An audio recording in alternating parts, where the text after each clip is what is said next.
Catholic Faith, Lesson 178, The Religious State. The illustration shows a young man and a young woman making their offerings to Jesus crucified. To live in the religious state bound by the vows of poverty, chastity, and obedience.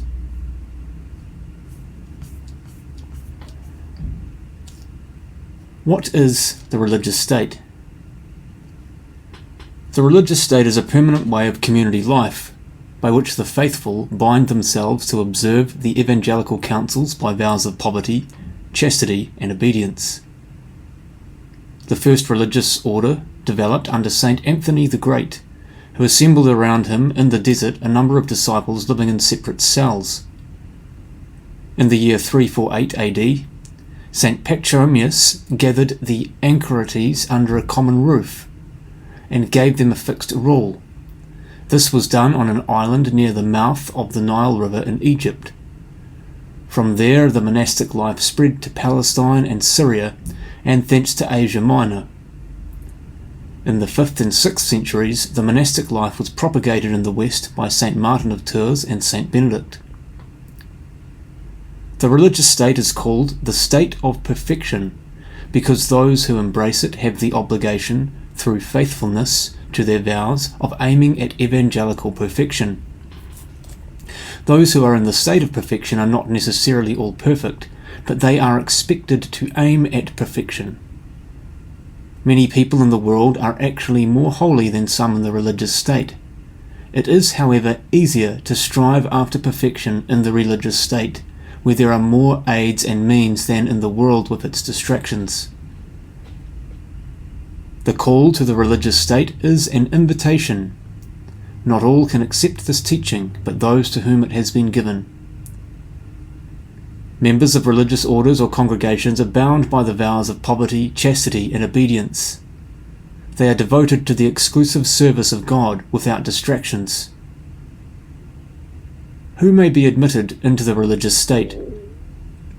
Any Catholic who is free from impediment and who has a right intention and who is fitted to fulfill the duties of the religious life may be admitted into the religious state.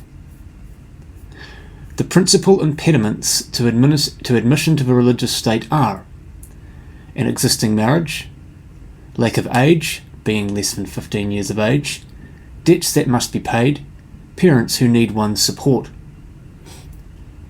The mere opposition of parents who do not need one to support them is not an obstacle. Many saints had to meet parental objections firmly before they could join religious orders. If one has a firm desire and resolution to enter a religious community out of a good motive, to serve God better, he or she has the right intention for the religious state.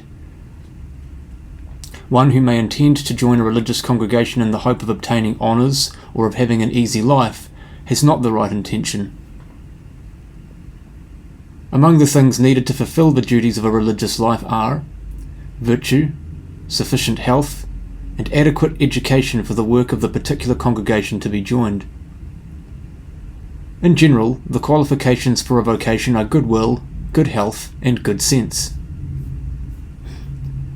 What steps should be taken in embracing the religious state? Before any definite decision is made, a competent spiritual director should be consulted regarding both spiritual and practical matters. One need not be strongly attracted to the religious state before deciding to embrace it. Feelings generally have nothing to do with the matter. What is most needed is will. Feelings pass, but day after day one needs a strong will to remain faithful to the vows taken in a religious congregation. One should apply for admission into the religious community chosen.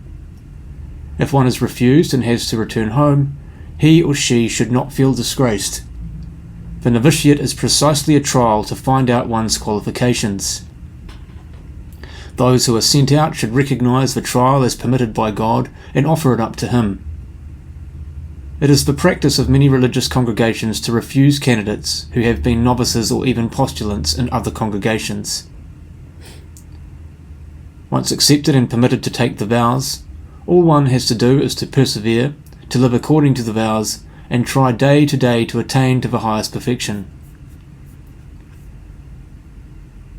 How should parents behave if their child chooses a religious vocation? Parents should give special praise and thanksgiving to God for the blessing if their child chooses a religious vocation. Mrs. Colonel Vaughan, an English mother, prayed every day that all her children might become priests and nuns.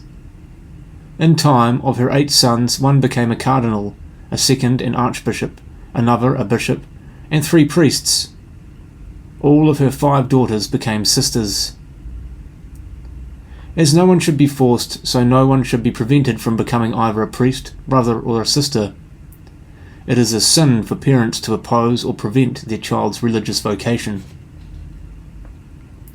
Our Lord promised, "Everyone who has left house, or brothers, or sisters, or father, or mother, or wife, or children, or lands, for my name's sake, shall receive 100-fold, and shall possess life everlasting." It is a great honour for a family to have even one of its members dedicated to the special service of God as a priest, a brother, or a nun. Our Lord said, "If anyone comes to me and does not hate his father and mother, and wife and children and brothers and sisters, yes, and even his own life, he cannot be my disciple."